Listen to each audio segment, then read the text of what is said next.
Hello, and welcome to another episode of Solipsist Watched, where this week I watched Young Guns from 1988. This is a movie that was not really on my list or on my radar in general. It's one that I've heard of occasionally or seen clips from. I was in a trivia night at one point sometime back when it was referenced as well. But generally speaking, this is not a movie I had a lot of interest in general. But I was listening to Warren G. And it reminded me that this movie existed, and I figured might as well let's see what it's about. Oh boy. Unfortunately, I'm going to be right up front with you and say this is one of the worst movies I've watched in a long time. And that is fascinating to say, given that apparently at the time this was released, it was very well received.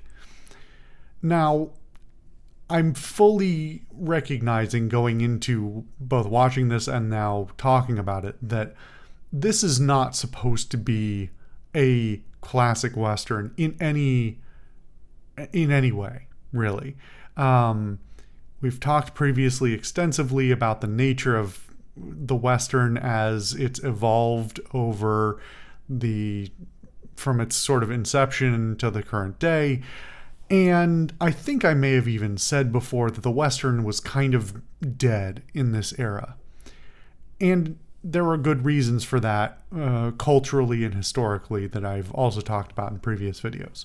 So go back and watch some of the other Western movies I've watched. Watch those videos if you want some of those points that I've made. But that doesn't necessarily mean this inherently had to be a bad film. This film is not bad because it's not a good Western. It's bad because it's just poorly done, kind of all around. Let's set the stage a little bit and say that this is a movie about Billy the Kid, one of the most well-known in modern times figures of the Old West, as far as the gangs of the Old West, and it's specifically about the Lincoln County War, which was fairly early in his career, so to speak. To be fair, he didn't live that long. I'm not even sure he made it to 30. But that was the nature of the West in a lot of ways. A lot of the people who were out there were very, very young, including those who were engaged in less than legal activity. So this movie was cast with several members or associates of the Brat Pack, which was a group of actors and actresses that were around in the sort of the early 80s through beyond that. They sort of came to prominence in the early 80s, especially in I'm forgetting the name of is it John Landis, I think, directed several of the films with them. Anyway, that's a side note. What's interesting, though, is that is sort of what set the tone for me right off the bat before I even started watching the film, as I knew that this was going to be a relatively unserious film based on the casting. It's got a bunch of guys who even now are many of whom are fairly big names, figures you would recognize either by name or face, and who have had long careers, but mostly people who I generally would not consider to be great actors. Fine actors, acceptable actors, have not had careers for no reason, but often fall into the same camp that I often talk about, those that sort of play variations on their same person. I will say that out of the group, I think Terrence Stamp is obviously a different kind. He's a different generation of actor, different history behind him, and he stands out from the rest of the cast for the time that he's there in a significant way. the other standout, at least among the main cast, I would say, is probably Lou Diamond Phillips, who's had a long career in a lot of different roles, and it might be the most. I don't want to get into that. I was gonna say he's like the most respectable of the group, but that's not entirely fair. It's got Emilio Estevez and Charlie Sheen, who, despite the names, are brothers, and then Kiefer Sutherland and a couple of other folks who are of progressively lesser stature as you go down, and they all put on acceptable performances. That's fine. But everything else is where this movie really starts to fall apart.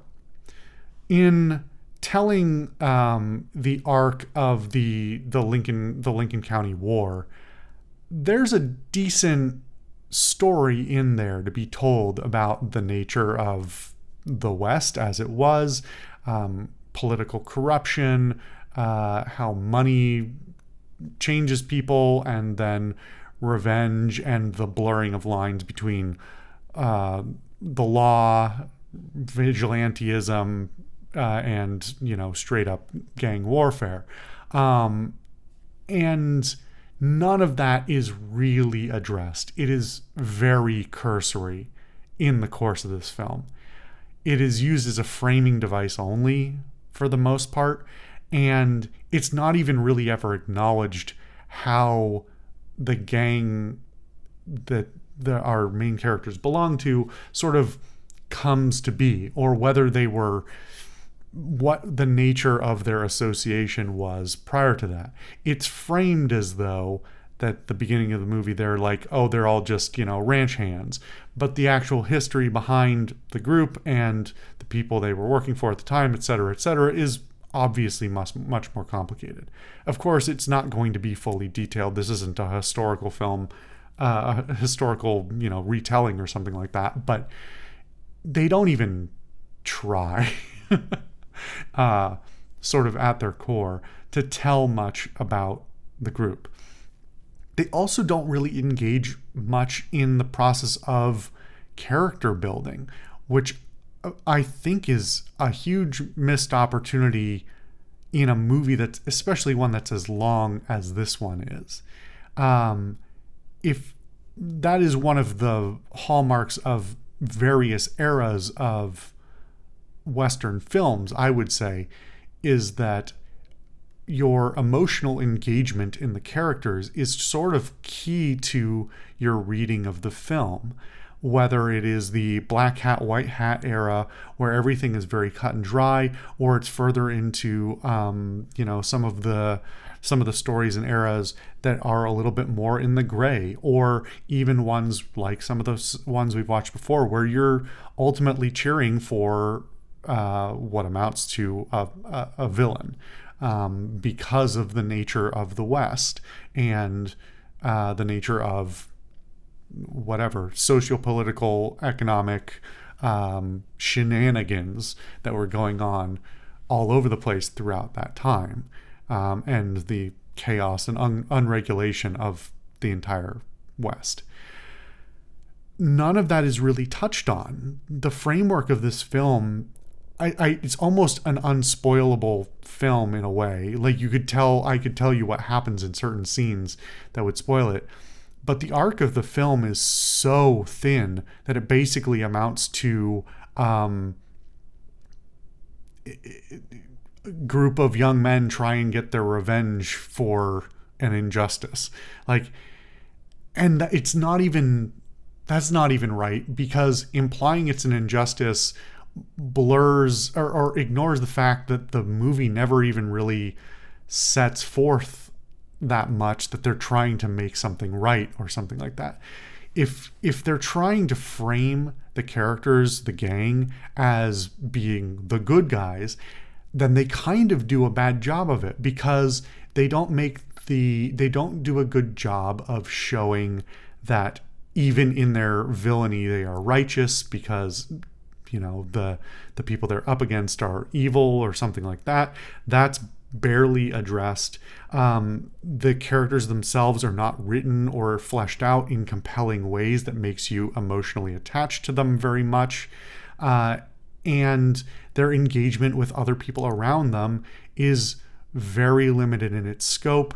People pop in and out of scenes kind of as necessary only to drive the next steps of the plot or to add, there's a couple of cases of just randomly pulling at your heartstrings for no reason, very unsuccessfully, I might add.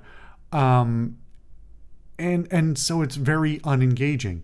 Meanwhile, there are attempts at comedy that don't land. I mean, among other things, they're just ultimately mostly not very funny, or they're very juvenile. And it just didn't make me laugh, and it didn't engage me, and it didn't even, lighten the mood, which you would hope at the very minimum would be the outcome of some of those scenes, that at least bring a bit of levity, break up the pattern of the scenes so that you are given a relief from, the stresses of the plot that's going on. But that doesn't really happen either. I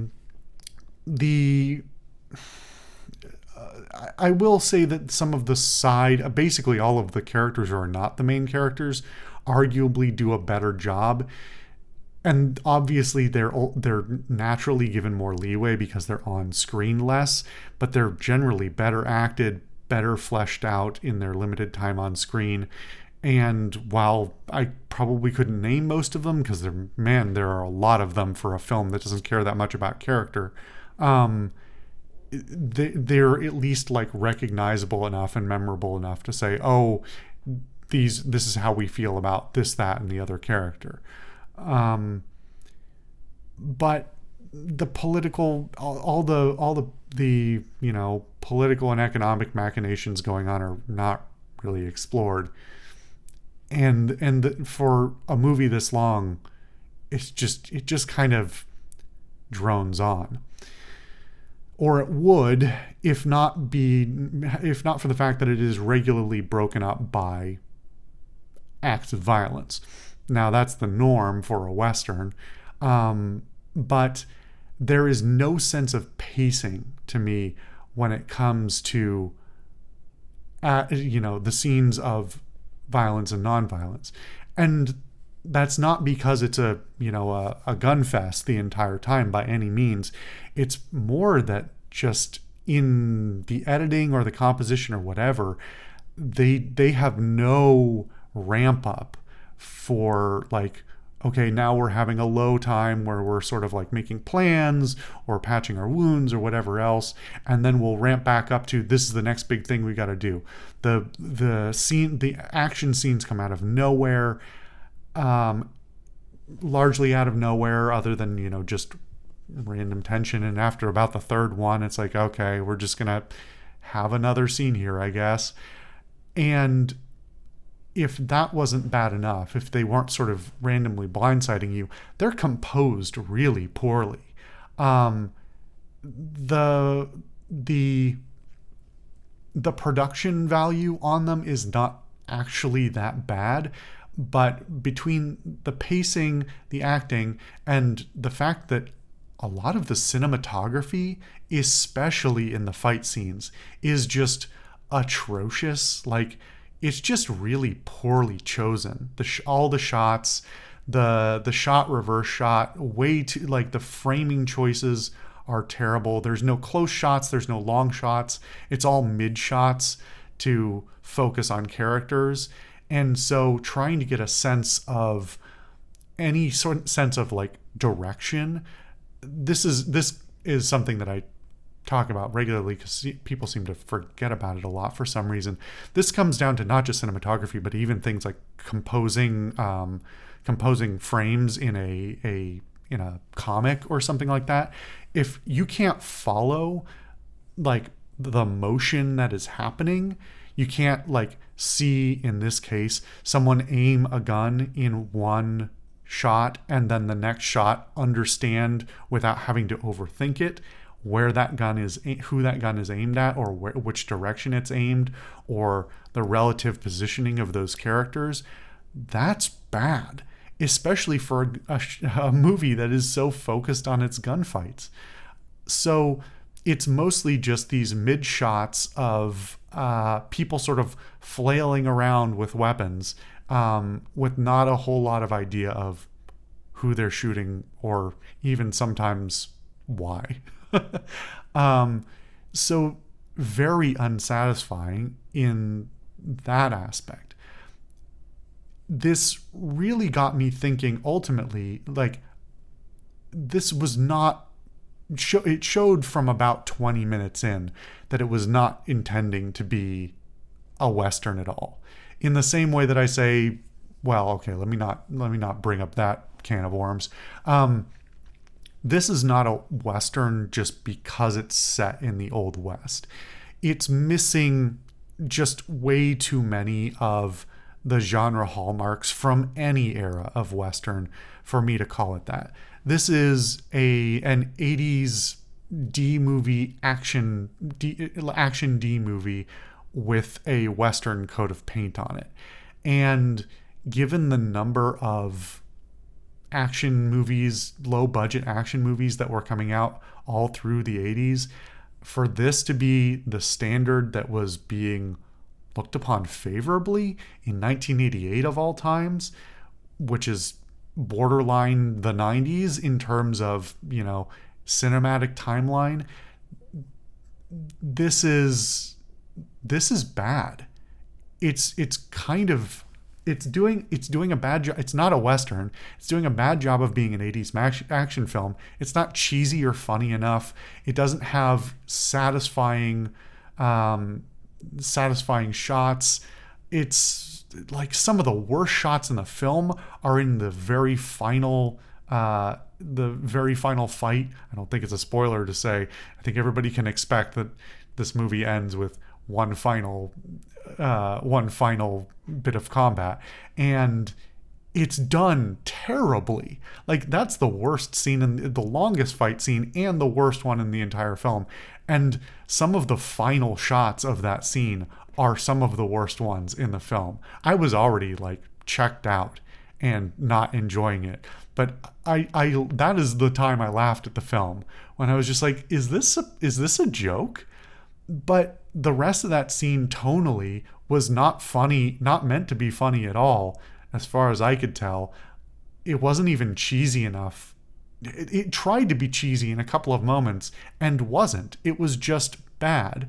It was just, I don't believe you. I've watched too many movies that came out of this era that were direct to VHS that were way more engaging, whether they were trying to be or not, whether they were self-aware or not.